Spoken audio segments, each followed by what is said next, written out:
All right, so we just had the best and worst experience I've ever had. I just can't even with how close this red face just got to us. He's 4 feet away tops, and this is just absolutely perfect. All right, what do I need? I don't need Canon stuff this time. What's up, guys? Welcome to a non-Canon episode. I've been waiting on this one for a while. So finally, OM System let me loose with this guy. So this is the new OM System 50 to 200 f2.8. So this is just a heads up, this is definitely a sponsored video, so a massive shout out to OM System for supporting the channel. I really appreciate that, and letting me play with this awesome new lens. We're in the Chiricahuas right now in southeast Arizona, just a couple hours from my house. I'm gonna get ready here. So since I'm using the OM System, I'm gonna let substitute camera guy use my 500 and my R5 II, because I don't need them on this trip. So we're gonna get ready and we're gonna go, the sun's about to go down. We've got about an hour of light, and that's where I'm looking forward to this, having this 2.8 on me. I'm also really looking forward to the minimum focus distance. This thing is like a little over 2.5 feet minimum focus distance. And unbeknownst to you, but substitute camera guy is extremely knowledgeable with herps and snakes and birds and all that kind of stuff. So we're gonna hopefully find some good stuff. Let's get set up, and then I'll see you in a second on the trail. There, what was that? Wilson's warbler. That was a Wilson's.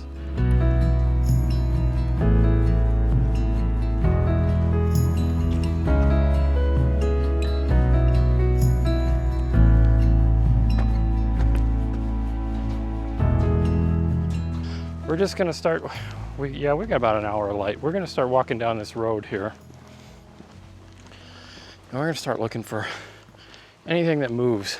We have seen a lot of really nice coatis in here, deer, javelina, anything really. Oh, and I do have, right now I should mention, I have the teleconverter on here, the 1.4.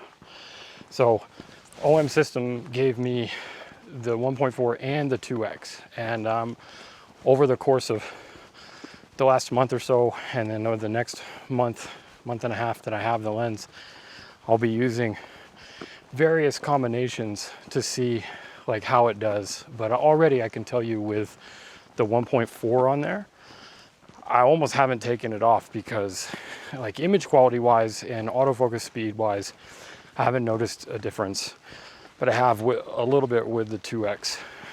But all right, we'll get into that stuff a little bit more. I need to be quiet so that we can listen for aminals. First bird, there's on the top of that dead tree straight ahead, there's an acorn woodpecker. I really am enjoying handheld video with this combination. It's fantastic. Nice little choice.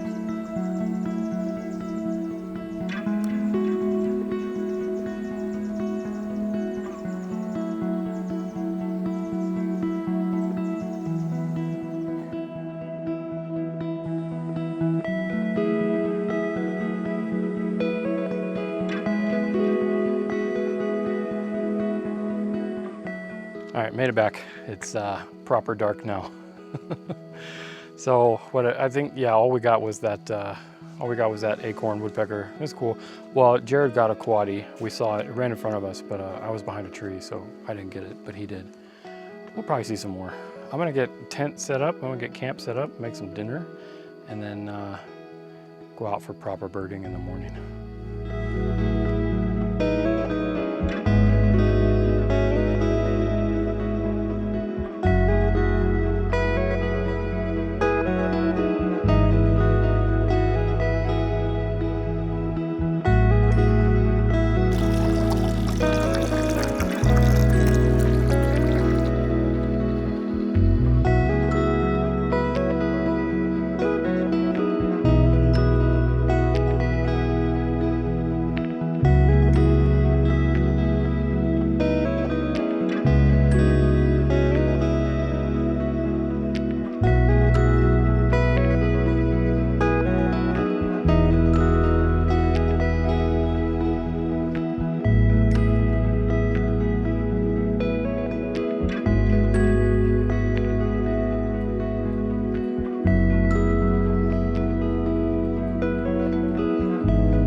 Well, 7 a.m.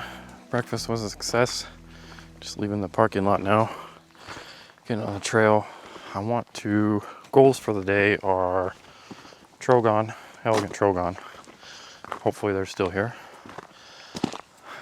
Sulfur belly flycatcher. Hopefully they're still here. And then anything else we see, there should be a fair amount of migrant warblers and stuff. We've been hearing some tanagers, hepatic, western. So hopefully it'll be good. I'm gonna start out with the 1.4 on at f4 out here, because these are tiny birds and they're really far away. So that'll give me 560 mil equivalent at f4. Be a good start. I do have the 2X in my bag for later. Also, hopefully we'll grab a blue-throated mountain gem. It's North America's largest hummingbird. So, all right, let's see what we got.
Had the best and worst experience I've ever had with a red-faced warbler.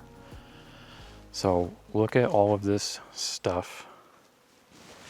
I mean, he's in there, and then he was just in all of this right here, like just everywhere right in front of us. And he couldn't care less that we were here, and that is mind-blowing. Red-faced warblers are extremely skittish, and it was almost impossible to autofocus. But this guy, he did me proud for like 3 shots, and that's what matters. I'm so happy right now. I was on the verge of being so frustrated I was gonna like just quit everything and run and be a hermit in the woods, but luckily it didn't come to that. Absolutely incredible. That made this entire hike absolutely worth it for me. It's the little things, you know. I forgot what else I was going to mention, but I wouldn't have been able to get that with my Canon because, I mean, he was less than 10 feet away. And so, you know, this thing, and I've got the 1.4 on, so that helped. So I'm at f4, just the minimum focus distance, because I just can't even with how close this red face just got to us. And now he's just sitting in there, just eating another worm. That's insane. So minimum focus distance for the win. Oh, for the love of God, be in focus. That's a little bit underexposed, but it's in focus. He's right there, like crystal clear, perfect background, and I am in the sketchiest spot ever. Can they see this? Yeah, I'm panning down, show the log. Yeah, I just walked all the way like 50 feet across this. Like I followed it from all the way down there. And then I was looking behind me, and then all of a sudden he pops up right there. He went down and he went that way. Yeah, I don't know if this is something I would have done if I had my bigger lens, but being able to have this and walk, I mean, I have pretty good balance, but just having just this has been like incredible. Okay, now I gotta go back through this stuff again. Okay.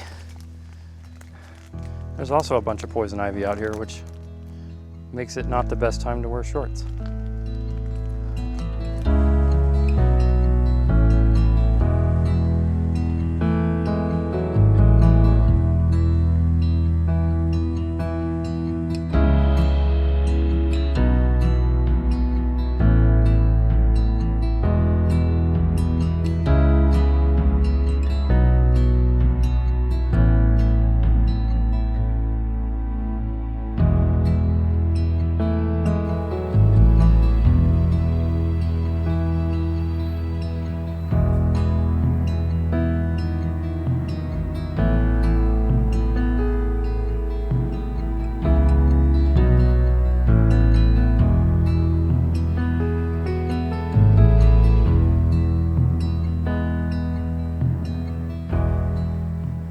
All right, another win for the minimum focus distance, because this lizard is right there.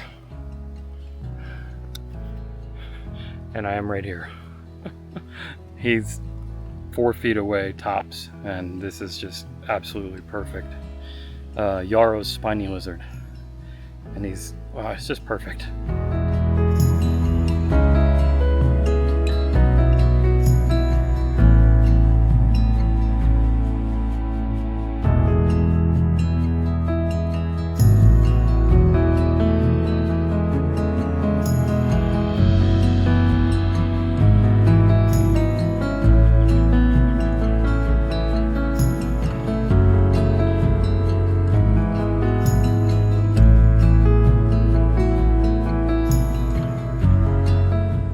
All right, made it back.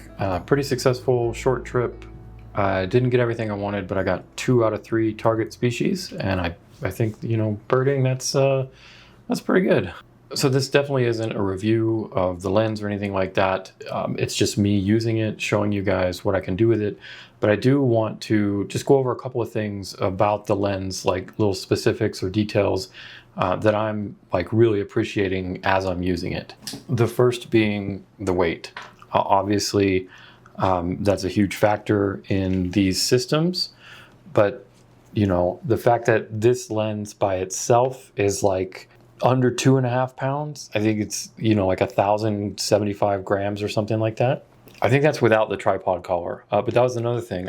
The fact that you can take the tripod collar off, I really appreciate, because the fact that this lens is so light, personally, I don't really need the tripod collar most of the time. Another thing, I think I mentioned it out in the field, but I absolutely love the image stabilization on this thing. It's got their, like, I think they call it their 5-axis sync IS, and I think they say it goes up to like 7 stops of image stabilization. I haven't done anything empirical on that, but just using it, I know that this is definitely like some of the best image stabilization I've ever used.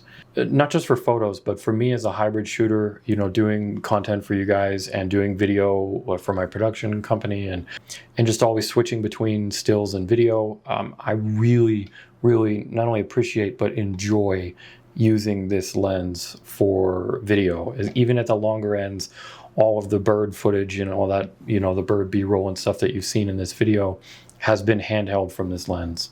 I haven't put it on a tripod. I don't plan on putting it on a tripod, and it's just hasn't even been necessary for me. Last thing, I think I harped on this quite a bit in the video, or I don't want to say harped, I mean like showcased this quite a bit. I mentioned it quite a lot, is the minimum focus distance of this being like just over 2.5 feet. I think that they said it's like 0.78 meters. That's fully out at 200, so 400 millimeters equivalent, 2.5 feet. A good chunk of these images that I got out there, like from that red-faced warbler coming like 6 feet from us, the lizard, some of these like pseudo macro flower type stuff that I did out there. Oh, and then last thing about the teleconverters. So I still have the 1.4 on here. I've kept that on almost the entire time I've been using this. I did put the 2X on, and I have a couple of shots that I kind of messed around with to see, you know, the difference between using the 2X versus cropping in. I've just kind of been finding that the 1.4 teleconverter has kind of been the sweet spot for me. And I've just really been enjoying having like basically a 280 f4, so 560 millimeter full frame equivalent f4. All right, so that's kind of the first look. That's my first test. I know I will say that this probably isn't the best lens ever for birding specifically. It's probably, if you're just 100% a birder, you probably aren't going to be dropping the kind of money they're going to be asking for this lens for just birds, especially small flappy birds like, you know, I've been focusing on, because you're going to need these teleconverters. And then that kind of begs the question, why wouldn't you get a 1:400 or the 150-400 or the 300 f4 or any of their other options that are longer? And all of those I would say are better for just birding. But fortunately for me, I'm not just a birder. I am a big birder, but I shoot all wildlife, and I also shoot a lot of landscape. And I think that this has been so far an incredible, just all around, not sure what I'm gonna see, you know, easy to take, great travel lens. So I'm also going to be taking this up to the Tetons. I have it for another few weeks until like middle of October, 5 or 6 weeks.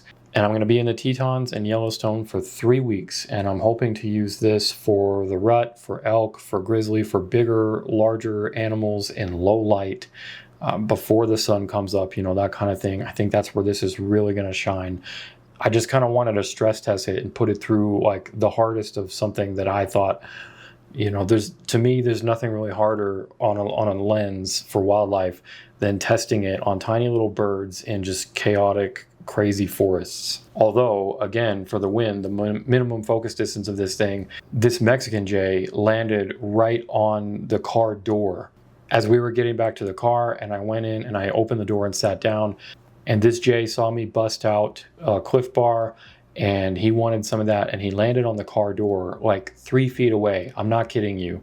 And this being able to focus at 2.5 feet, that was just absolutely perfect for some gnarly portraits. And then I was able to zoom out too and shoot slightly wider, and that was really cool too. So that's it. That's the first look. Like I said, I'll be doing a couple more videos with it at least over this next month and a half. So if you're new to the channel and you stuck around this far, I really appreciate it. Thanks for hanging with me. Definitely subscribe to the channel if you want to see more stuff like this.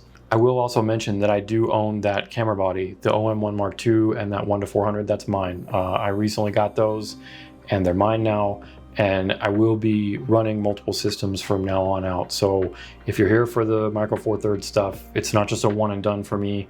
It's not just a loaner anymore. I will be mixing that in with my Canon stuff because it's just something that I genuinely want to use at certain times. All right, that's it. It's try time. Thanks for watching. I'll see you in the next one.